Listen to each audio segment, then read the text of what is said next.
سلامونه دوستانو، په دې هیله چې ټول به راته روغ او جوړ یاست. رحمان الله ګربز ابراهیم ځدران د پاکستان پر وړاندې یو نوې کارنامه وکړله او ډېره خوندوره په زړه پورې ملګرتیا یې هم ترسره کړه.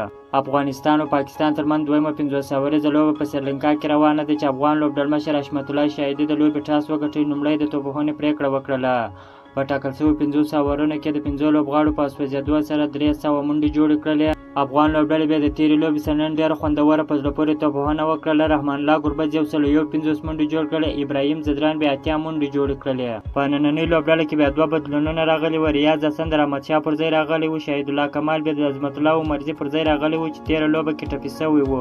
نننۍ لوبه کې د افغانستان له لوري رحمان الله ګربز، ابراهیم ځدران، ریاض حسن، حشمت الله شاهدي، لوبډلمشر اکرام علي خیل، محمد نبی عیسی خیل، ارشد خان ارمان، عبدالرحمن رحماني، شهید الله کمال، مجیب رحمان، فضل اک فاروقي لوبیږي. تېره سیالۍ کې عظمت الله عمرزی ټپي سو، پر ځای شهید الله کمال لوبیږي. افغانستان او پاکستان ترمنځ د 3 ورځنیو لوبلړۍ تېره سې شنبې په ورځ د افغانستان په کوربهتوب پیل شولې. د دغو لوبو د لړۍ وروستۍ لوبه راتلونکې شنبې په ورځ پر 26 اګست ترسره سي. خپلو اتلانو ته دعاګانې کوي چې تر څو پاکستان ته په دویمه ورځنۍ لوبه کې ستره ماتې ورکړي.